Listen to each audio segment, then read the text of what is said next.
Hello बच्चों, स्वागत है आप सभी का अपने प्यारे यूट्यूब चैनल एचएससी कैंपस में।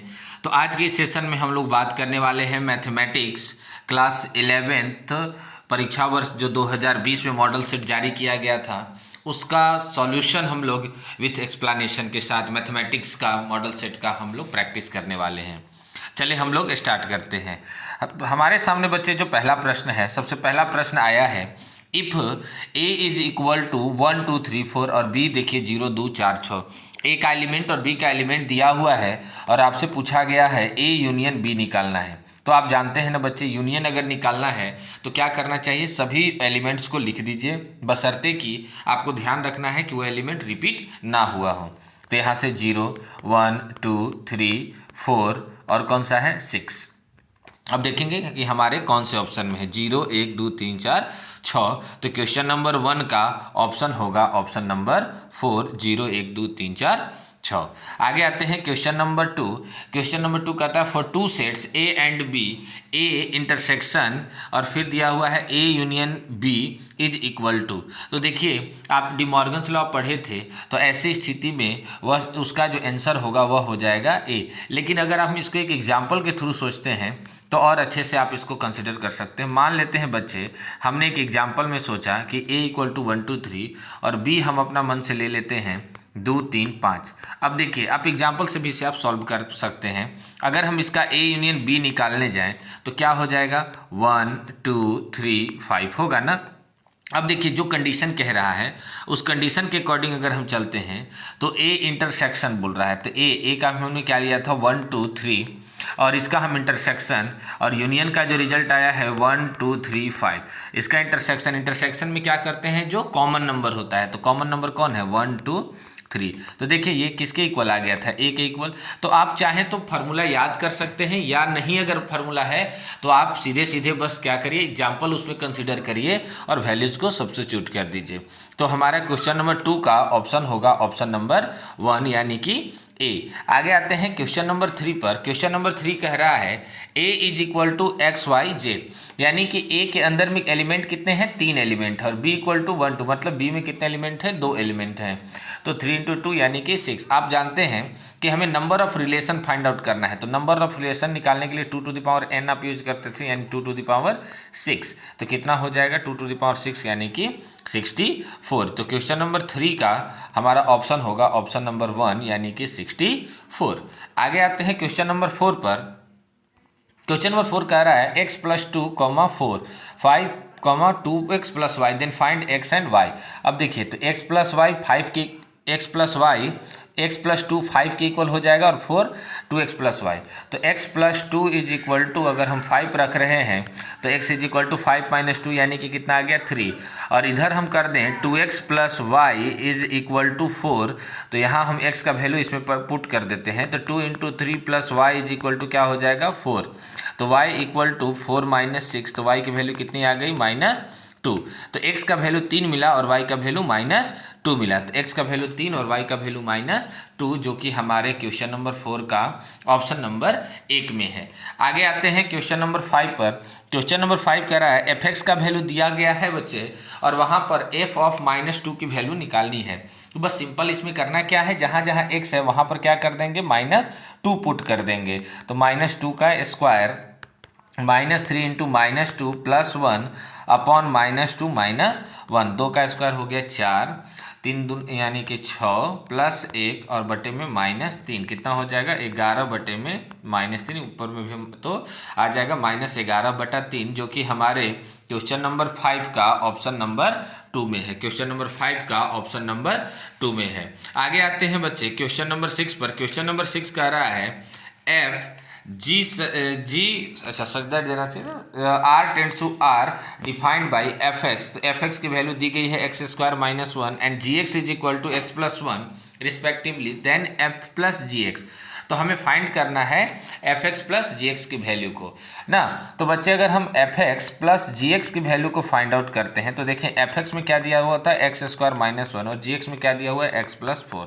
सॉल्व कर दें तो क्या आ जाएगा x² + x + 3, x² + x + 3, कौन सा ऑप्शन है, माइनस है। तो शायद इसका आंसर में हो सकता है प्रॉब्लम, इसका आंसर में है, क्योंकि हम लोग का तो +3 आ रहा है, यहाँ -3 दिया है। चलो आगे देखते हैं बच्चे, क्वेश्चन नंबर 7।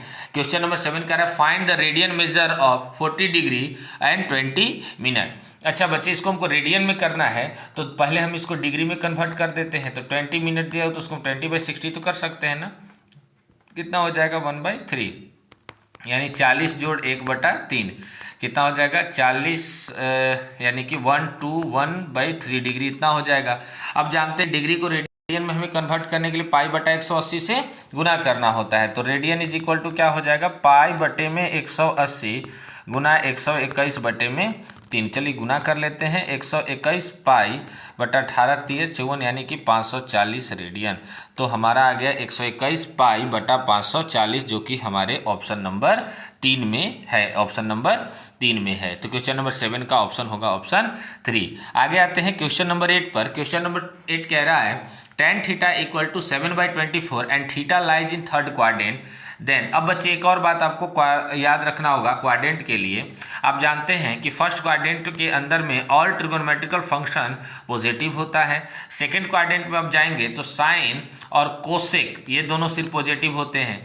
थर्ड क्वाड्रेंट में आप जाएंगे तो टैन और कॉट होते हैं, सो पॉजिटिव हो जाते हैं। और फोर्थ में जाएंगे तो कॉस एंड सेक जो होता है उसकी ट्रिगोनोमेट्रिकल फंक्शन क्या हो जाते हैं, पॉजिटिव। बाकी सब के सब जगहों पर क्या हो जाएंगे, निगेटिव हो जाएंगे।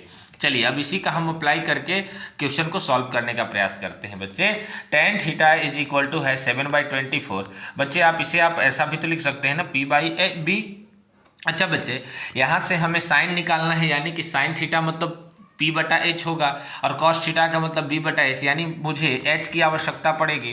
तो H इज इक्वल टू क्या हो जाएगा बच्चे, P² + B²। तो P² + B², तो P कितना है 7 का स्क्वायर और B हो गया हमारा 24 का स्क्वायर। तो 7 का स्क्वायर हो गया 49, 24 का हो गया 576, जोड़ देंगे कितना हो जाएगा 625, और 625 किसका होता है 25 का। अब 25, तो मुझे H की वैल्यू कितनी मिल गई, H की वैल्यू मुझे 25 मिल गई। अब हम यहाँ पर वैल्यू को पुट करते हैं। देखिए साइन थीटा और कॉस थीटा चाहिए, तो साइन थीटा इक्वल टू क्या होता है P/H, P/H। तो P की वैल्यू कितनी है 7/24। अब ध्यान दीजिए कि tan थीटा जो है वो थर्ड क्वाड्रेंट के अंदर में लाइज कर रहा है, और थर्ड क्वाड्रेंट में tan और कॉट की वैल्यू पॉजिटिव होती है, बाकी सभी की वैल्यू निगेटिव होती है। तो साइन थीटा की वैल्यू भी क्या हो जाएगी, निगेटिव हो जाएगी। ठीक उसी प्रकार से कॉस थीटा का वैल्यू होता है B/H। B का वैल्यू है 24 और H मैंने निकाल रखा है 25। कितना, अच्छा 25, अच्छा यहाँ नहीं, यहाँ बाई मिस्टेक हो गया बच्चे, यहाँ पर 25 होना चाहिए था, -7/25 लिखा हुआ है।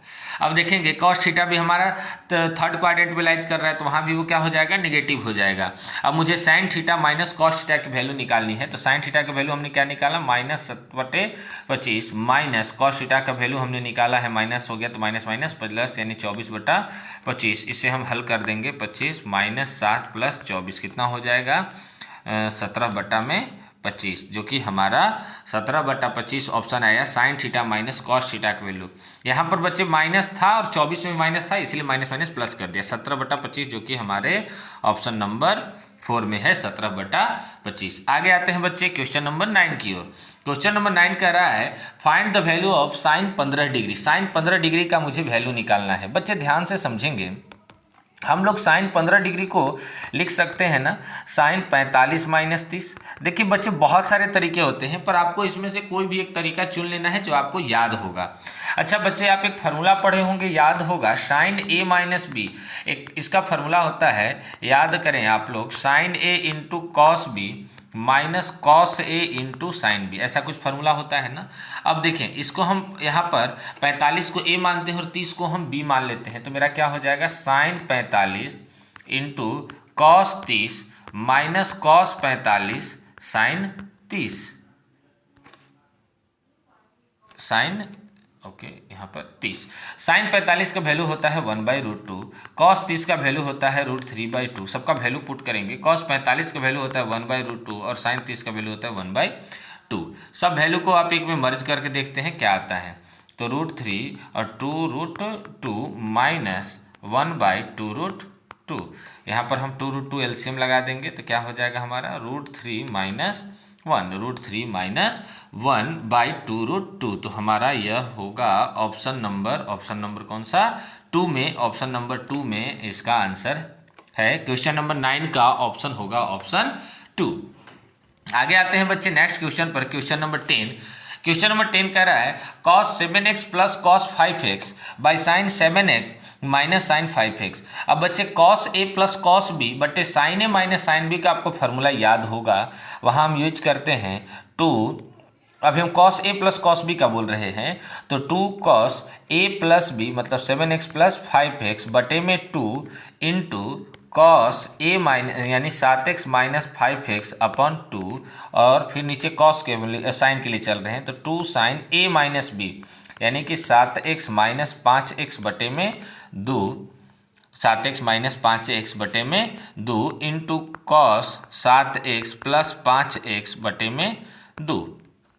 अब देखिए इस वैल्यू को हम आगे और एक्सप्लेन कर लेते हैं, तो 2 cos 7x और 5x 12x, 12x बटा 2 यानी कि 6x, और cos में से 5 खत्म 2 यानी कि वो बचा cos x बटा में 2 sin x into cos 6x। ये और ये कट गया, ये 2 और 2 कट के क्या बचा मेरे पास cos x बटे में sin x, और cos x बटे sin x क्या होता है बच्चे cot x, ये तो आप जानते ही हैं। तो हमारा क्वेश्चन नंबर 10 का ऑप्शन होगा ऑप्शन नंबर बी यानी कि 2 cot x। आगे आते हैं क्वेश्चन नंबर 11। क्वेश्चन नंबर 11 कह रहा है the general solution of equation of tan theta is equal to cot alpha. अब देखिए बच्चे, आप tan theta equal to cot alpha है, और आपको जनरल इक्वेशन के जनरल सॉल्यूशन के लिए आप फार्मूला भी याद करे होंगे कि अगर tan theta equal to tan alpha होता है तो डायरेक्ट आप लिख देते थे theta equal to n pi plus alpha. अब यही चीज़ यहाँ भी सोचिए, यहाँ तो कॉट दिया है तो कुछ ऐसा तरकीब सोचिए कि यह tan के फॉर्म में हो जाए। तो आप इसके लिए जानते हैं 90 माइनस थीटा, तो बच्चे हम ऐसा भी तो लिख सकते हैं कॉट थीटा कॉट अल्फा को tan pi by 2 minus alpha, क्योंकि tan 90 माइनस थीटा हमारा क्या हो जाता है कॉट थीटा हो जाता है। तो इतना जो वैल्यू आया है इस वैल्यू को हम मान लेते हैं कि क्या है अल्फा है, तो क्या हो जाएगा theta is equal to n pi plus alpha की जगह पर पाई बाई 2 माइनस अल्फा, तो n by 2 plus pi by 2 minus alpha, तो जो कि हमारा ऑप्शन नंबर 11 का ऑप्शन होगा ऑप्शन नंबर 1, 11 का ऑप्शन नंबर 1। आगे आते हैं question number 12। Find the principal solution of the equation. जो इक्वेशन दिया गया है इसका हमें प्रिंसिपल सॉल्यूशन फाइंड आउट करना है। तो tan x is equal to √3 दिया हुआ है, इसका मतलब क्या है कि tan x is equal to √3 का मतलब tan 60 का मतलब क्या है पाई बाई 3, तो हमारा आंसर क्या आ गया पाई बाई 3। तो क्वेश्चन नंबर 12 का हमारा ऑप्शन होगा ऑप्शन नंबर 2 यानी कि पाई बाई 3। हमें लग रहा है यहाँ तक आपको सारी बातें समझ में आ रही होगी, एक एक पॉइंट को हम लोग डिस्कस कर रहे हैं तो हमें लग रहा है कि आपको सारी बातें क्लियर होती चल रही होगी। आगे आते हैं बच्चे क्वेश्चन नंबर 13 पर। क्वेश्चन नंबर 13 कह रहा है find multiplicative inverse of -3 plus 4i। तो मल्टीप्लिकेटिव इनवर्स आपको निकालनी है, तो आप क्या कर देना क्या कि जो आपके पास वैल्यू दिया गया है उसे 1/, उतना कर दो तो आपका हो जाएगा। लेकिन यहाँ पर डायरेक्ट नहीं करेंगे, हम इसको क्या कर देंगे रेशनलाइज कर देंगे। रेशनलाइज कर दे रहे हैं -3 माइनस 4i बटे में -3 माइनस 4i। अब देखिए 1 से इसे आप मल्टीप्लाई करेंगे तो क्या होगा -3 माइनस 4i। अब एक है यहाँ पर देखें a प्लस बी और फिर a माइनस बी, आप फार्मूला जानते हैं a square minus B square, तो -3 का स्क्वायर माइनस 4i का i मतलब आयोटा का होल स्क्वायर, तो -3 माइनस 4i, और आप i 3 का स्क्वायर तो 9 हो गया, और i का स्क्वायर यानी कि i का स्क्वायर -1, तो जब वो बाहर निकलेगा तो माइनस माइनस क्या बना देगा प्लस, तो क्या हो जाएगा यहाँ पर 16 हो जाएगा। कितना हो जाएगा 16, -3 माइनस 4i बटा में 9 प्लस 16 ना। अब देखते हैं क्या होगा, आगे हम लोग समझते हैं। अब देखेंगे तो -3 माइनस 4i बटे में 16 और 9 25। अब इसको हम बाई पार्ट कर देते हैं, तो -3 बटा 25 -4 बटा 25 और फिर आयोटा लगा हुआ है, तो हमें देखना होगा ये ऑप्शन कौन सा है। तो ये आपके ऑप्शन नंबर क्वेश्चन नंबर 13 का ऑप्शन नंबर 3 में है, -3/25 -4/25 आयोटा, तो क्वेश्चन नंबर 13 का ऑप्शन नंबर 3 होगा। आगे आते हैं क्वेश्चन नंबर 14। क्वेश्चन नंबर 14 कह रहा है फाइंड द मॉडुलस ऑफ, जो आपके पास दिया हुआ मॉडुलस निकालने के लिए आपको बताया गया था बच्चे √a² प्लस b², जब वो a प्लस आयोटा b के फॉर्म में होता है, तो a मतलब √2 का स्क्वायर कर देंगे प्लस b यानी कि फिर ये भी √2 का होल स्क्वायर, तो √2 का स्क्वायर 2 और रूट 2 का स्क्वायर भी क्या होगा 2 यानी रूट 4। रूट 4 का मतलब कितना हो गया 2। तो ये आपके ऑप्शन नंबर कौन सा है, ऑप्शन नंबर ये हो जाएगा ऑप्शन नंबर 2 का 2, या क्वेश्चन नंबर 14 का ऑप्शन होगा ऑप्शन नंबर 2। अगला है बहुत अच्छा क्वेश्चन है, क्वेश्चन नंबर 15। बहुत सिंपल सा क्वेश्चन है कि find all the roots of the equation. ये जो इक्वेशन दिया गया है इसके सभी रूट्स को निकालिए। आप क्या कर सकते हैं, बस सीधे बाई पार्ट जानते हैं, -3x -2x + 6 = 0। इन दोनों में से निकाल दें तो क्या हो जाएगा, x - 3 हो जाएगा, और यहाँ से क्या हो जाएगा x - 2। अब इक्वल टू में क्या कर देंगे 0। तो x की वैल्यू क्या मिल गई, एक 3 मिल गया और एगो 2 मिल गया। तो एक 3 और एगो 2। तो देखिए कहाँ है आपका 3 और 2, यहाँ है आपके क्वेश्चन नंबर 15 के ऑप्शन नंबर 2 में 2,3। समझ में आ रहा है ना। आगे बढ़ते हैं क्वेश्चन नंबर 16 पर। क्वेश्चन नंबर 16 कह रहा है 37 - 3x + 5 ग्रेटर देन और इक्वल टू 9x - 8 × x + 3। चलिए इसको हम लोग सॉल्व कर लेते हैं। तो 37 - 3x - 5 9x - 8x - 24। तो क्या होगा 37 - 5 यानी कि 32 - 3x, और यहाँ क्या हो जाएगा x - 24। एक तरफ x वाले को और बिना x वाले को एक तरफ हम कर लेते हैं। तो -24 - 32, तो कितना हो जाएगा -3 यहाँ हो गया -4x - 56। काट दे 4 सत्ते 14 चौका 56। तो यहाँ क्या हो गया -x -40। अब x क्या है, निगेटिव है, तो हम क्या कर रहे हैं दोनों तरफ -1 से मल्टीप्लाई कर दे रहे हैं। जब हम -1 से मल्टीप्लाई कर देंगे तो साइन क्या हो जाएगा हमारा, बदल जाएगा। -1 से मल्टीप्लाई जब करेंगे तो साइन हमारा क्या हो जाएगा, बदल जाएगा। तो साइन बदलेगा तो इसका मतलब क्या है, इस प्रकार से हो जाएगा, साइन हमारा चेंज होगा। चूंकि अब देखें, चूंकि x हमारा क्या है, रियल नंबर है, तो रियल नंबर है तो क्या होगा कि वह लेस देन और इक्वल टू होगा 14 से। लेस देन और इक्वल टू क्या होगा 14 से। तो अब आप देखिए कहाँ तक जा सकते हैं, तो चूंकि हम कहाँ तक आ सकते हैं, माइनस इंडिफिनिट से कहाँ तक जा सकते हैं 14 तक। तो ये हमारा लिमिट पॉइंट हो जाएगा। तो x बिलोंग करेगा इसी नंबर में। तो हमारा क्वेश्चन नंबर 13 का ऑप्शन होगा, 16 का ऑप्शन होगा ऑप्शन नंबर 3, ऑप्शन नंबर 3। आगे आते हैं नेक्स्ट क्वेश्चन नंबर 17। बहुत ही अच्छा क्वेश्चन है। बोल रहा है फैक्टोरियल ऑफ 20। फैक्टोरियल ऑफ 20 निकालने के लिए आप क्या करेंगे बच्चे, 20 × 19 इंटू, देखिए नीचे 18 दिया है तो आप 18 का ही फैक्टोरियल तक पहुंचिए। नीचे फैक्टोरियल 18 दिया हुआ है, 20 - 18 यानी कितना हो जाएगा फैक्टोरियल 2। तो ये से तो ये कट गया, और 2 का फैक्टोरियल से इसे काट देंगे 10 बार में, यानी कि 19 दहा 190। तो हमारा क्वेश्चन नंबर 17 का ऑप्शन नंबर 3 होगा 190। आगे आते हैं बच्चे क्वेश्चन नंबर 18 पर। क्वेश्चन नंबर 18 कह रहा है how many numbers between 100 and 1000 can be formed by the digit 1 2 3 4 5 6 8 no digit repeating. अब बताए बच्चे 100 से लेकर के 1000 तक के बीच में जो नंबर हमें पता करना है, तो आप तो ये कहेंगे कि ये 3 अंक की ही संख्या होंगे। कितने अंक की संख्या होंगे, 3 अंक की संख्या होंगे। और आप देखिए आपके पास नंबर भी दिया हुआ है 1 2 3 4 5 6 8। अब देखिए टोटल नंबर कितने बचे, 1 2 3 4 5 6 7, 7 नंबर दिए हुए हैं। किसी नंबर को रिपीट नहीं करना है, तो ध्यान से समझिएगा। पहले वाले अगर हम बॉक्स की बात करेंगे तो उसमें आप कितने नंबर भरेंगे, 7। अब जब आप 7 नंबर भर देंगे तो अब आपके पास कितने नंबर बचे हुए हैं, 6। तो कितना नंबर और भरिएगा, 6, और अगले वाले में कितना भरिएगा, 5। अब पूछ रहा है कितने नंबर हम यहाँ पर कितनी संख्याएं हम बना सकते हैं, लेकिन रिपीट नहीं होना चाहिए, बस मल्टीप्लाई करेंगे। कितना आ जाएगा 6 × 25 210, 210। तो जो कि हमारे ऑप्शन नंबर कौन सा होगा, ऑप्शन नंबर 1 होगा। क्वेश्चन नंबर 18 का ऑप्शन नंबर 1210। आगे आते हैं क्वेश्चन नंबर 19। क्वेश्चन नंबर 19 कह रहा है देखिए NC9 = NC8। जब ऐसा स्थिति हो ऊपर में दोनों n दिया रहे तो क्या करिए, दोनों पावर को ऐड कर दीजिए। कितना, दोनों नीचे वाले को ऐड कर दीजिए। कितना हो जाएगा, 17 हो जाएगा। तो n की वैल्यू कितनी आ गई, 17। अब देखिए सवाल का क्राइटेरियन क्या है, NC17। तो n की जगह पर हमको क्या रख देना है, 17। तो 17C17। अब देखिए आप पढ़े हैं ना, NCn का वैल्यू कितना होता है, 1। तो यहाँ 17C17 का वैल्यू कितना हो जाएगा, 1। तो जो कि हमारे क्वेश्चन नंबर 19 का होगा ऑप्शन नंबर 1। 19 का होगा ऑप्शन नंबर 1। आगे आते हैं बच्चे नेक्स्ट क्वेश्चन नंबर 20 पर। क्वेश्चन नंबर 20 कह रहा है ए bag contains 5 black and 6 red balls. एक बैग है, एक थैला है जिसके अंतर्गत 5 गो ब्लैक वाला और 6 गो रेड बॉल है। डिटरमाइन करिए the number of ways in which 2 black and 3 balls can be selected. अब देखिए बच्चे 3 रेड यहाँ पर ब्लैक होना चाहिए था, खैर। तो अब देखिए, तो ब्लैक बॉल है उसका नंबर कितना है बच्चे 5 है ना, और उसमें से मुझे सिलेक्ट कितना करना है 2 करना है, तो 5C2 लिख सकते हैं ना। और फिर उसी प्रकार से रेड बॉल दिया हुआ है, तो रेड बॉल का नंबर कितना है 6 है, और मुझे सिलेक्ट उसमें से कितना करना है 3 करना है। अब 5C2 इंटू 6C3 वैल्यू नहीं, इसको आपको बना लेना है। तो 5C2 को सॉल्व करेंगे, सॉल्व करने तो आता है फैक्टोरियल 5 ना, और नीचे फैक्टोरियल 2, और यहाँ क्या हो जाएगा 5 माइनस 2 का factorial into factorial 6 upon factorial 3 और 6 माइनस 3 का फैक्टोरियल। चलिए इसको हम लोग सॉल्व कर लेते हैं क्या आता है।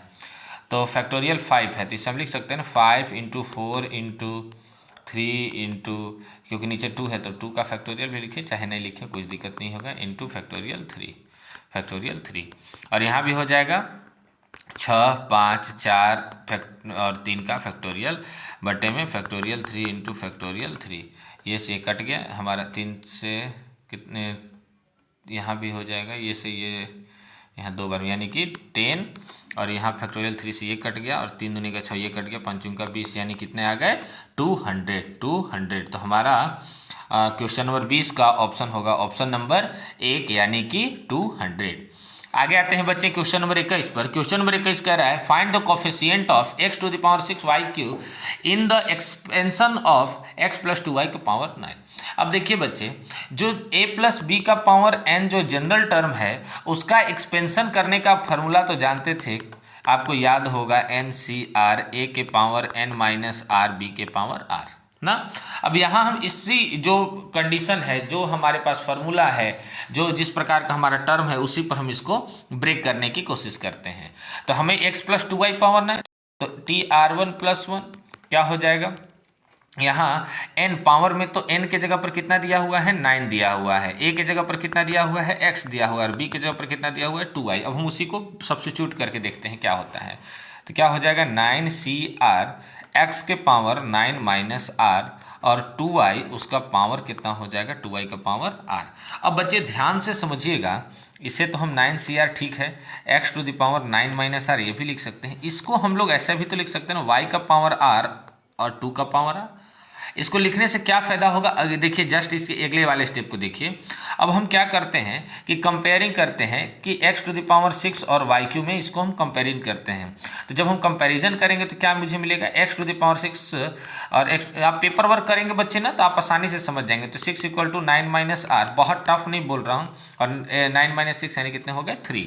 तो एक r की वैल्यू मुझे कितना प्राप्त हो गया 3। अब जो हमारे पास जो कंडीशन था उस कंडीशन में इसको हम लोग सब्स्टिट्यूट करते हैं। तो TR1 plus 1 9C3 x to the power 9 minus r था, तो r का मतलब कितना आया 3, y का पावर r यानी कि 3 और 2 का क्यूब।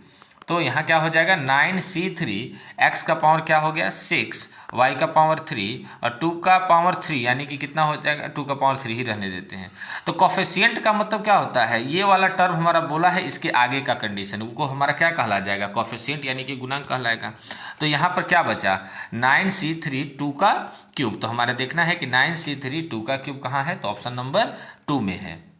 आगे आते हैं बच्चे क्वेश्चन नंबर 22। क्वेश्चन नंबर 22 कह रहा है find the total number of terms in the expansion of, यहाँ आपके पास एक टर्म दिया हुआ है इसके एक्सपेंशन से। देखिए बच्चे आप इसको ध्यान से देखिए, यह जो आपके पास दिया है 1 प्लस 3x का whole square plus X cube, आप इसे ध्यान से देखिए, क्या यह a प्लस बी के होल क्यू के तरह है। आप इसको देखिए तो ये इसको आप ऐसे भी लिख सकते हैं ना, a cube plus B cube plus 3a square b, 3a square माने 1 का स्क्वायर और b के जगह पर x plus 3b square a, ऐसा भी तो है। यानी कि यह क्या लिखा हुआ है a प्लस बी का होल क्यू है, और इसका टोटल पावर कितना दिया हुआ है 15 दिया हुआ है। तो जब ऐसा कंडीशन रहता है तो दोनों पावर को आप क्या कर देते हैं गुना कर देते हैं। तो हमारा क्या हो जाएगा 1 प्लस x का पावर कितना हो गया 45। अब ध्यान दीजिए बच्चे, आपको टोटल नंबर ऑफ टर्म्स निकालना है। आप बताइए कि जब आप a प्लस बी का होल स्क्वायर करते थे तो उसमें टर्म कितना आता है 3 आता है ना, a square plus 2ab plus B square, तो 1 2 3 को टर्म आता है। इसका मतलब है जो पावर जितना होता है उससे एक ज़्यादा टर्म होता है। तो पावर यहाँ पर कितना था हमारा 45, तो उससे एक ज़्यादा हो जाएगा टर्म यानी कि 46। तो क्वेश्चन नंबर 22 का हमारा ऑप्शन होगा ऑप्शन नंबर 3 यानी कि 46। ओके, क्लियर है ना बच्चे यहाँ तक। आगे आते हैं question number 23। How many terms are in, एक एपी दिया हुआ है, इसमें कितने पद होंगे। देखिए बच्चे, एपी का पहला ही टर्म होता है उसको आप ए कहते हैं, तो ए बराबर कितना हो गया 20, डी बराबर कितना हो गया 25 माइनस 20 यानी कि कितना हो जाएगा 5, और आपके पास ए एन कितना दिया हुआ है 100 दिया हुआ है। आपको वैल्यू मालूम है, formula A N equal to A plus N minus 1 into D. अब सारे वैल्यू हमारे पास है, फार्मूला भी है, उसको हम इसको सब्स्टिट्यूट करके देखते हैं। तो 100 is equal to 20 plus N minus 1 into 5, क्या हो जाएगा 100 is equal to 20 plus 5n minus 5, कितना होगा 100 minus 15 is equal to 5n, 100 minus 15 is equal to 5n। अब इसको हम सॉल्व करते हैं, क्या आ जाएगा, तो 5n इज इक्वल टू 85, इसे काट देंगे तो n इज इक्वल टू कितना हो गया 17, n इज इक्वल टू 17। तो क्वेश्चन नंबर 23 का हमारा ऑप्शन नंबर 1 होगा, यानी कि 17। क्लियर। आगे आते हैं क्वेश्चन नंबर 24। क्वेश्चन नंबर 24 कह रहा है find the arithmetic mean between 8 and 12। 8 और 12 के बीच में हमें अर्थमेटिक मीन निकालना है। तो अर्थमेटिक मीन निकालने के लिए क्या बताया गया था कि दोनों को जोड़ करके 2 से डिवाइड कर दीजिए, कितना आ जाएगा 10 आ जाएगा। तो देखना है कि हमारा 10 कौन सा ऑप्शन में है, तो ऑप्शन नंबर 2 में है, यानी कि क्वेश्चन नंबर 24 का हमारा ऑप्शन होगा ऑप्शन नंबर 2। नेक्स्ट क्वेश्चन पर आते हैं, क्वेश्चन नंबर 25 नंबर क्वेश्चन कर रहा है ए pth term of an AP is Q. कोई एक एपी है जिसका pth जो टर्म दिया हुआ है वह कितना दिया हुआ है, क्यू दिया हुआ है। तो pth टर्म है, मान लेते हैं कि यह क्या है हमारा टीपी है ना। अब देखिए, तो इसको आप ए एन वाले हिसाब से सोचिए ना, ए एन इक्वल टू क्या होता है a plus N minus 1 into d. तो बस वही बात यहाँ पर सोचना है, एन कब लेते थे जब nth टर्म होता था, तो ए, और यहाँ एन के जगह पर क्या है pth टर्म है डी, और इसकी वैल्यू कितनी दी गई है क्यू दी गई है। इसे हम मान लेते हैं इक्वेशन 1। कंडीशन आगे पढ़ते हैं बच्चे। अगला बार कह रहा है, और क्या कह रहा है क्यूएथ टर्म इज पी।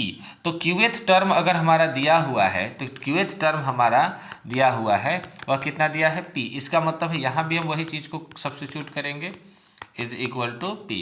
अब इसको आप पुट करके फिर से इसको हम मान लेते हैं इक्वेशन 2। हम क्या करते हैं कि 2 में से 1 को सब्ट्रैक्ट करते हैं। जब हम 2 में से 1 को सब्ट्रैक्ट करेंगे तो क्या मिलेगा, a plus q d minus d minus a minus p d plus d is equal to P minus q. देखिए ए से ए हमारा कट गया, डी से हमारा डी कट गया। अब यहाँ पर हम बच्चे डी को कॉमन करेंगे तो क्या मुझे मिल जाएगा, Q minus P is equal to P minus Q.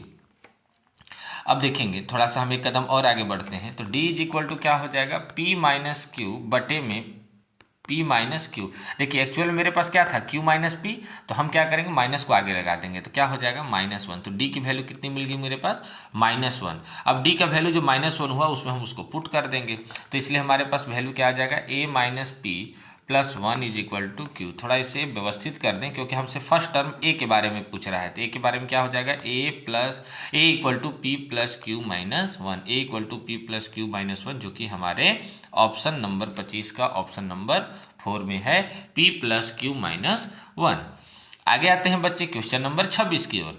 Question number आप लोगों को समझ में आ रहा होगा ना, अगर समझ में आ रहा है तो जरूर आप लोग कमेंट में जरूर लिखिएगा कि हाँ चीज़ें समझ में आ रही है, ताकि हमें भी मोटिवेशन मिलता है कि आपको मैं जिस तरीके से आपको बता रहा हूँ आपको चीज़ें समझ में आ रही है। आगे आते हैं बच्चे, find the sum of first n terms of a GP. एक जीपी दिया हुआ है, यहाँ आपको दिख रहा है, इसका हमें n टर्म फाइंड आउट करना है। बच्चे जो जीपी दिया है इसको थोड़ा अच्छे ढंग से आप अपने ही स्टाइल में लिख लीजिए, ताकि आप क्वेश्चन को एकदम आसानी से ब्रेक कर सकते हैं। देखिए 1/4 को हम ऐसे भी तो लिख सकते हैं, 1/8 है बच्चे, इसे हम कैसा है, इसमें हम क्यूब तो लगा सकते हैं ना। इसके बाद देखिए अब हम यही चीज़ है, अब देखिए इसको आप जानते हैं ना कि A R square A R Q ऐसा प्लस वाला टर्म रहता है, तो आप ऐसे कैसे निकालते हैं, बस उसी फार्मूला की ओर आप इसको लेकर के जाइए। अब देखेंगे बच्चे जब इसको हम आगे बढ़ेंगे, हम फर्स्ट n टर्म की बात करने वाले हैं, तो ये क्या हुआ है 1/2। देखेंगे इसे 2 - 1 लिख सकते हैं। देखिए जो अभी लिखे थे 1/2, फिर इसे आप 3 - 1 लिख सकते हैं, स्क्वायर था क्यूब था तो इसे हम 4 - 1 लिख सकते हैं ना। इसका मतलब आपको एक तरीका मिल गया। क्या तरीका मिल गया कि पहला दूसरा तीसरा चौथा इसी प्रकार से हम आगे बढ़े, तो 1/2 मुझे क्या मिल गया n - 1। है ना।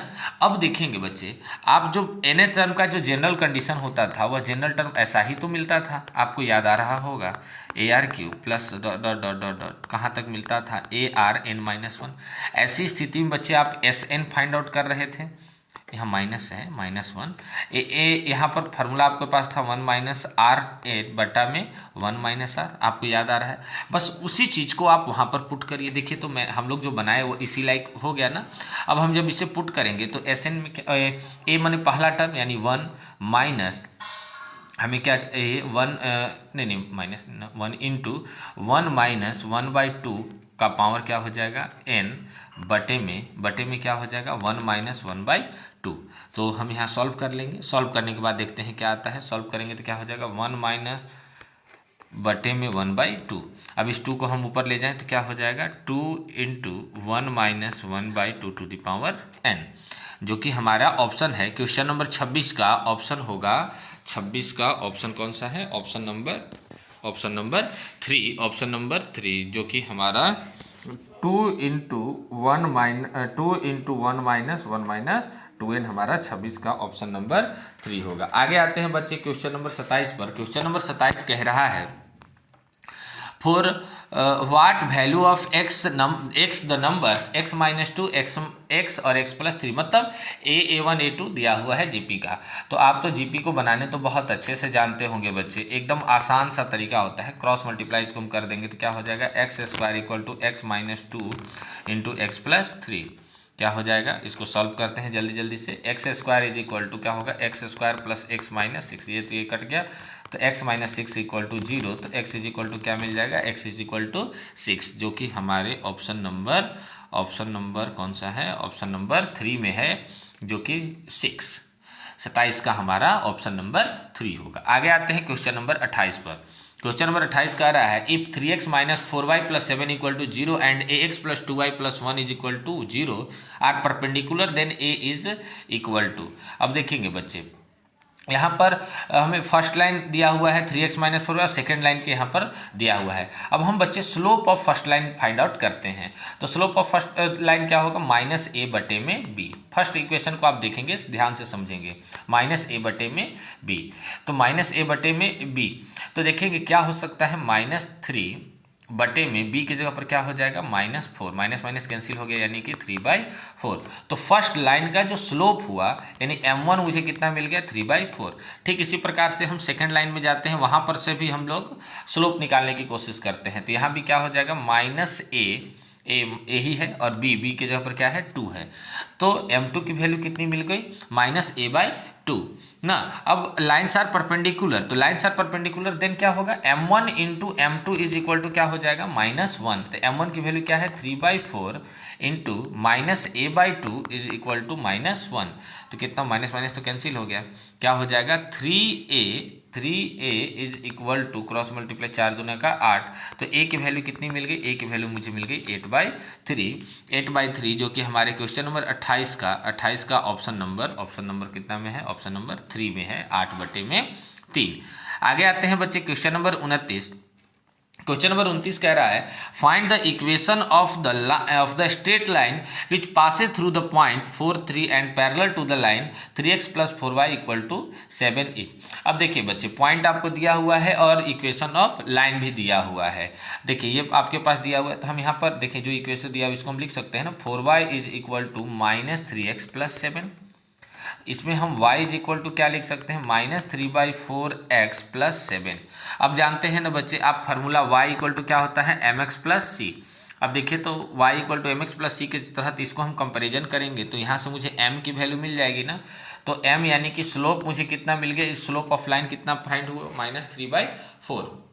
अब हम जानते हैं equation of line, equation of the line क्या होता है बच्चे y1 is equal to m into X minus x1। तो y माइनस y1 यहाँ पर पॉइंट दिया हुआ यानी कितना दिया हुआ है 3 इज इक्वल टू m की वैल्यू कितनी दी गई है 3/4 हम लोग ने फाइंड किया है, और x1 के लिए कितना हो गया 4। अब थोड़ा सा हम आगे इसे एक स्टेप यहाँ पर क्रॉस मल्टीप्लाई कराने वाले हैं। तो जब हम क्रॉस मल्टीप्लाई कराएंगे तो क्या हो जाएगा 4y minus 12 is equal to -3x plus 12। तो क्या हो जाएगा इधर आएगा तो माइनस इधर हो गया तो +3x प्लस 4y और -12 कितना हो जाएगा, -24 इज इक्वल टू 0। तो 3x plus 4y minus 24 is equal to 0। तो क्वेश्चन नंबर 29 का ऑप्शन नंबर कौन सा है, ऑप्शन नंबर 2 में है, 3x plus 4y minus 24 is equal to 0। आगे आते हैं बच्चे क्वेश्चन नंबर 30 पर। क्वेश्चन नंबर 30 कह रहा है find the length of perpendicular from the point two the line, जो भी दिया हुआ है, पॉइंट दिए गए हैं। अब देखेंगे बच्चे, जब आपको फाइंड करना होता है लेंथ, तो जब आप ये जो इक्वेशन दिया हुआ है याद करेंगे, ax plus B Y plus C equal to 0, अगर ऐसा कोई इक्वेशन हो और पॉइंट दिया हुआ हो x1 y1, तो उसके स्थिति में हम जो लेंथ निकालते हैं, तो लेंथ निकालने का फॉर्मूला होता है mod of A X plus B Y plus C upon A square plus B square का रूट अंडर। मतलब a मतलब 4 और यहाँ पर 2 दिया हुआ है x के जगह पर, प्लस 3 इंटू -3 प्लस सी मतलब 16 अपॉन रूट अंडर ए स्क्वायर प्लस बी स्क्वायर, यानी 4 का स्क्वायर जोड़ 3 का स्क्वायर ना। आप याद रखेंगे, यहाँ a है, यह x है, फिर यहाँ b है, यह y है और यह c है ना, और ये a square plus B square है। अब इसको हम लोग थोड़ा सा व्यवस्थित कर दें, क्या हो सकता है, तो d की वैल्यू कितनी आ जाएगी, 8 माइनस 9 प्लस 16 बटे में रूट अंडर 16 जोड़ 9, तो कितना हो गया, 16 4 20 4 24, 24 में से 9 खत्म, यानी कि 15, और नीचे में 16 9 25 का रूट यानी 5, कितना हो जाएगा, कट करके 3 आएगा, जो कि क्वेश्चन नंबर 30 के ऑप्शन नंबर 1 में है। तो 30 का ऑप्शन होगा ऑप्शन नंबर 1 यानी कि 3। आगे आते हैं बच्चे क्वेश्चन नंबर 31। क्वेश्चन नंबर 31 का रहा है find the radius of the circle. ये जो सर्कल दिया हुआ है बच्चे, आप सर्कल का जो जनरल इक्वेशन होता है उसके बारे में आपको याद है ना, कि जनरल इक्वेशन ऑफ सर्कल क्या होता है, X square plus Y square plus 2gx plus 2fy plus C is equal to 0। ये तो इसका जनरल इक्वेशन होता है। अब देखिए इस पर आप इसको कंपेरिजन करके देखिए, आप यहाँ से त्रिज्या निकालना है यानी कि रेडियस निकालना है। आर के लिए फार्मूला होता है बच्चे g square plus f square minus c का रूट अंडर। अब यहाँ से अगर हम इसको कंपेरिजन करके निकालेंगे तो 2g और 2f का वैल्यू यहाँ से निकाल लेंगे, c का निकाल लेंगे, तो आराम से हम रेडियस फाइंड आउट कर सकते हैं। तो 2g इज इक्वल टू क्या है, देखिए -8 है, जो उसमें हम g कहते हैं, जो इसमें x लगा होता है, तो g की वैल्यू कितनी हो गई हमारे पास, -4 हो गई। f निकालना है, फिर हम 2f हमारे पास है ही, तो 2f इज इक्वल टू कितना है हमारे पास, -4 है, तो f की वैल्यू कितनी हो गई, -2 हो गई। और रेडियस अभी निकालने का आपको फार्मूला अभी बताए थे, g square plus f square minus c. तो g का वैल्यू मेरे पास कितना आया था, -4 का स्क्वायर, और f यानी कि -2 का स्क्वायर, और फिर कितना होता है हमारे पास, -c होता, एक मिनट, हाँ -c, तो -c के वैल्यू कितना है, -5, यानी माइनस माइनस प्लस, यानी कि वो हो गया 5। अब हम इसको सॉल्व करके देखते हैं क्या आता है। रूट अंडर के वैल्यू 4 का स्क्वायर तो 16 हो गया, 2 का स्क्वायर 4 हो गया, और यहाँ पर 5 हो गया, 16 4 20 5 25 25 यानी कि 5, तो हमारे पास 5 यूनिट हो गया, जो कि क्वेश्चन नंबर 31 का ऑप्शन नंबर 3 में है, जो कि 5 है। आगे आते हैं बच्चे क्वेश्चन नंबर 32। क्वेश्चन नंबर 32 बहुत आसान सा क्वेश्चन है कि find the axis of the parabola X square is equal to -16y। इसका हमें एक्सिस फाइंड आउट करना है। तो एक्सिस ऑफ द पैराबोला तो आपके पास है, तो ये किसका है, वाई एक्सिस पे है, तो इसका इक्वेशन ऑफ एक्स एक्सिस क्या होगा, तो एक्स इज इक्वल टू क्या हो जाएगा, सीधे 0, एक्स इज इक्वल टू 0। तो 32 का ऑप्शन नंबर कौन सा होगा, option number 1, X is equal to 0। आगे आते हैं बच्चे क्वेश्चन नंबर 33। क्वेश्चन नंबर 33 करता है find eccentricity of the ellipse. एक इलिप्स है, पहले आप जान लीजिए बच्चे कि इक्वेशन ऑफ इलिप्स क्या होता है, एक्स स्क्वायर बटा A square plus Y square बटा B square is equal to 1। ये तो आप जानते हैं। जब आप इसेंट्रिसिटी फाइंड आउट करते हैं तो इसेंट्रिसिटी निकालने का एक फार्मूला होता है equal to root under 1 minus B square बटा ए स्क्वायर। अब पहले आप क्या करिए कि जिस प्रकार से इसका इक्वेशन होता है एलिप्स का, उसी प्रकार से इसको बनाने की कोशिश कीजिए। पहला काम इस 36 को 1 करने की कोशिश कीजिए, तो हम इसको यहाँ 36 को ला सकते हैं ना, 9y square by 36 is equal to 1। काट देते हैं, यहाँ से काट देते हैं, तो क्या आ जाएगा, 4 से 9, और यहाँ पर आ जाएगा 9 चौका 36।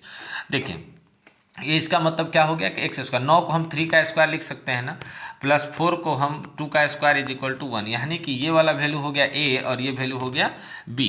ये अब देखें इसेंट्रिसिटी का फार्मूला आप रखे हैं 1 माइनस बी स्क्वायर, तो बी की जगह पर क्या रखेंगे, 2 का स्क्वायर बाई ए का स्क्वायर यानी कि 3 का स्क्वायर, तो क्या हो जाएगा 1 माइनस 4 बाई 9, तो कितना हो जाएगा 9 माइनस 4 यानी कि क्या होगा हमारा वह √5/9। तो √5/9 की जगह पर 3। तो क्या हो गया हमारा क्वेश्चन नंबर 33 का ऑप्शन नंबर हो गया ऑप्शन नंबर 2, यानी कि √5/√3। आगे आते हैं नेक्स्ट क्वेश्चन पर, क्वेश्चन नंबर 34 क्वेश्चन कह रहा है find the distance between the points 4। यहाँ पर आपको पॉइंट दिए गए हैं। अब जब 3 पॉइंट रहेंगे x1 y1 और z1 x2 y2 और x2 y2 और z2 हमारे पास है। तो मान लेते हैं एक पॉइंट ए है, ये है ए पॉइंट, ये है बी पॉइंट। तो इनके बीच का हमें डिस्टेंस निकालना है। तो इनके बीच का distance A B is equal to क्या होता है x2 - x1, याद आ रहा है ना। तो -2 - 4 का होल स्क्वायर प्लस 1 - 3 का होल स्क्वायर प्लस क्या हो जाएगा -3 प्लस 6 का होल स्क्वायर ना, ये रूट में ही है। कितना हो जाएगा, सॉल्व करते हैं। 4 और 2 6, यानी कि -6 का होल स्क्वायर प्लस -2 का होल स्क्वायर प्लस 3 का होल स्क्वायर। 6 का स्क्वायर हो गया 36, 2 का स्क्वायर 4, 3 का 9। तो 36 4 40 और 9 49। तो हमारा होगा 49, और 49 किसका होता है, 7 का। तो हमारा आंसर आ गया कितना था, क्वेश्चन नंबर 34 का बच्चे हमारा ऑप्शन आ गया ऑप्शन नंबर 1, यानी कि 7। आगे आते हैं क्वेश्चन नंबर 35 पर। क्वेश्चन नंबर 35 कह रहा है limit x tends to 0 1 plus x का रूट -1/x। बच्चे एक काम आप करिएगा, एक फार्मूला आप यहाँ पर यूज करना आप चाहें तो लिमिट जब x टेंस टू 0 हो और 1 प्लस x का पावर n हो जाए -1/x मिल जाए, तो आप इसका बस एक ही डायरेक्ट आंसर लिख दीजिएगा n। अब देखिए ये जो आपके पास दिया गया है इसको आप अपने उसी फार्मूला के लायक बना दीजिए। तो 1 प्लस x का पावर हम 1/2 लिख सकते हैं ना, -1/x। अब आपको मैंने क्या बताया, सीधे सीधे क्या लिख दीजिए, n लिख दीजिए जो पावर में है। तो पावर कितना है, 1/2 है। तो हमारा आंसर कौन सा हो जाएगा, आंसर हो जाएगा हमारा क्वेश्चन नंबर 35 का ऑप्शन नंबर 4, यानी कि 1/2। आगे आते हैं क्वेश्चन नंबर 36। क्वेश्चन नंबर 36 कह रहा है y equal to x cos x। तो फाइंड dy/dx। बच्चे एक को हम u मान लेते हैं और एक को का v मान लेते हैं। तो इसका जब हम u/v के हिसाब से इसे डिफ्रेंशिएट करेंगे तो हम cos x को बाहर करेंगे d/dx और x यहाँ हो जाएगा, प्लस x को बाहर करेंगे तो d/dx cos और फिर cos x हो जाएगा ना। cos x और x का डिफ्रेंशिएशन क्या होता है बच्चे, 1 होता है। cos x का डिफ्रेंशिएशन क्या होता है, -sin x, और x है ही तो x sin x। तो जो कि हमारा क्वेश्चन नंबर 36 का होगा cos x - x sin x, जो कि आपके ऑप्शन नंबर 2 में दिया है cos x - x sin x। आगे आते हैं बच्चे क्वेश्चन नंबर 37। क्वेश्चन नंबर 37 कह रहा है f(x) दिया हुआ है और f'(x) यानी कि फर्स्ट टाइम उसका डिफरेंशिएशन फाइंड आउट करना है। तो f'(x) क्या होता है। अच्छा बच्चे देखिए आपके पास x² दिया है, यानी कि x पावर n का डिफरेंशिएशन क्या होता है, nxn - 1 यानी जो पावर है वो क्या हो जाएगा, आगे में आ जाएगा और पावर में एक घटा देंगे। तो हम f'(x) निकालने जा रहे हैं तो x² यानी 2x और 2 में से पावर क्या हो जाएगा, एक कम हो जाएगा। माइनस और x का डिफरेंशिएशन क्या होता है, 1 और कांस्टेंट का हो जाता है 0, यानी कि क्या हो गया 2x - 9 जो कि हमारे क्वेश्चन नंबर 37 का ऑप्शन नंबर 2 में है 2x - 9। आगे आते हैं बच्चे नेक्स्ट क्वेश्चन पर। क्वेश्चन नंबर कौन सा होगा, क्वेश्चन नंबर 38। बहुत आसान सा क्वेश्चन है। If e is impossible event then p probability of e क्या होगा। तो बस याद रखना है इम्पॉसिबल इवेंट है तो इसका जो प्रोबेबिलिटी होगा वो ऑलवेज क्या होगा, 0 होगा ना, इम्पॉसिबल इवेंट होने के कारण। और पॉसिबल इवेंट होता है तो क्या हो जाता है, 1 हो जाता है। क्वेश्चन नंबर 39 पर आते हैं। क्वेश्चन नंबर 39 में P A equal to 2/3 P B दिया हुआ है, ए इंटरसेक्शन बी का वैल्यू दिया हुआ है, ए यूनियन फाइंड आउट। आपको प्रोबेबिलिटी में आप बच्चे फार्मूला पढ़े होंगे, पी ए यूनियन बी निकालने के लिए P A probability of B minus P of A intersection B. जब आप फार्मूला पर इसको सब्स्टिट्यूट करेंगे और जो वैल्यू दिए गए हैं तो 2/3 प्लस 4/9 माइनस 14/45 एलसीएम ले लेंगे तो क्या हो जाएगा, एलसीएम लेने के बाद आएगा 45 यानी कि 30 प्लस कितना हो जाएगा 9 × 5 = 45 5 का 20 और 14 तो कितना हो गया 50 में से 54 खत्म 36/45 काट देंगे तो कितना हो जाएगा 4/5 जो कि आपके ऑप्शन है 4/5 कितना नंबर, ऑप्शन नंबर 39 का होगा ऑप्शन नंबर 2 यानी कि 4/5। आगे आते हैं बच्चे क्वेश्चन नंबर 40 जो कि लास्ट क्वेश्चन है। Find the standard deviation of the first n natural number. Standard deviation, बच्चे स्टैंडर्ड डेविएशन निकालने का आपको फॉर्मूला याद होगा। इसका क्या होता है, समेसन ऑफ एक्स स्क्वायर बटा n minus summation of x बटा एन का होल स्क्वायर। ये आपका फॉर्मूला होता है स्टैंडर्ड डेविएशन निकालने का। तो बच्चे हमें क्या पूछ रहा है, फर्स्ट एन नेचुरल नंबर का। तो फर्स्ट एन नेचुरल नंबर कौन से, 1 2 3 डॉट डॉट डॉट कहाँ तक, एन तक। अब बच्चे इनका जो मीन होगा वह क्या होगा, मीन यानी कि मीन कितना हो जाएगा बच्चे, तो मीन होगा 1 + 2 + 3 प्लस जहाँ से एन तक है बटे में कितना हो जाएगा, एन हो जाएगा ना। अब देखिए, अब आपको इसमें समझना होगा बच्चे, 1 से लेकर के n तक के नंबर का आपको मीन फाइंड आउट करना है। तो इसमें तो आप जानते हैं ना, क्योंकि आपको मालूम होगा कि 1 से लेकर के जितनी संख्या है उसका योग निकालने का फॉर्मूला होता है n × n + 1/2 और नीचे में n है ही तो क्या हो जाएगा, n × n + 1/2n, यानी ये कट के क्या मुझे प्राप्त हुआ, n + 1/2। अब देखेंगे हम स्टैंडर्ड डेविएशन में जो अभी आपको फार्मूला देखे तो वहाँ पर आपके पास क्या मिला कि समेसन ऑफ एक्स का होल स्क्वायर, यानी कि हमें सम ऑफ द स्क्वायर जितने भी नेचुरल नंबर है उसका मुझे फाइंड आउट करना हुआ है। तो जितने भी नेचुरल नंबर है जब उनका आप स्क्वायर फाइंड आउट करेंगे ना सम के साथ, तो उसमें आपके पास एक फार्मूला यूज होता है n × n + 1 2n + 1/6। ये याद रखना है, जब दिए गए जितने भी नेचुरल नंबर है उनके स्क्वायर करके जब उनको जोड़ा जाता है तो ये फार्मूला का यूज हम करते हैं।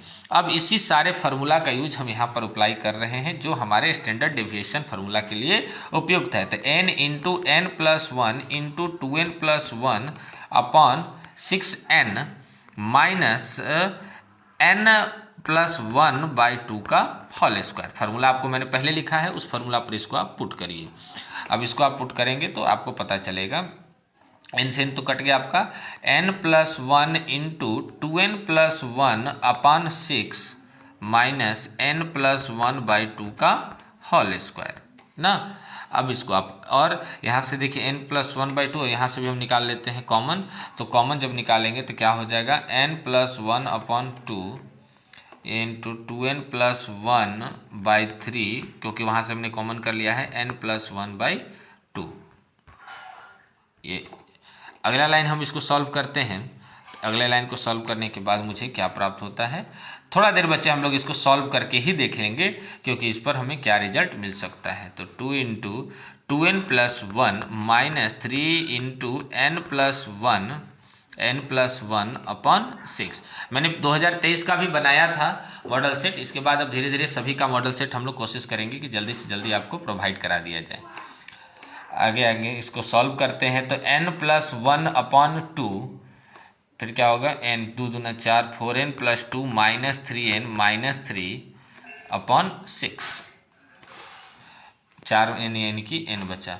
अगले आगे एक दो स्टेप और बचा हुआ है, n + 1/2 × n - 1/6 कितना हो जाएगा, n + 1 a + b और a - b दोनों को मल्टीप्लाई कर देते हैं। तो दोनों को मल्टीप्लाई करेंगे तो क्या मुझे प्राप्त हो गया, n² - 1/6 दूना का 12, जो कि हमारे क्वेश्चन नंबर 40 का ऑप्शन नंबर 2 में है, n² - 1/12। तो इस प्रकार से हमने 2020 मैथमेटिक्स का जो मॉडल सेट आया हुआ था उसका सॉल्यूशन हम लोगों ने देखा। कल हम लोग नेक्स्ट वीडियो के साथ मिलेंगे, तब तक के लिए सभी को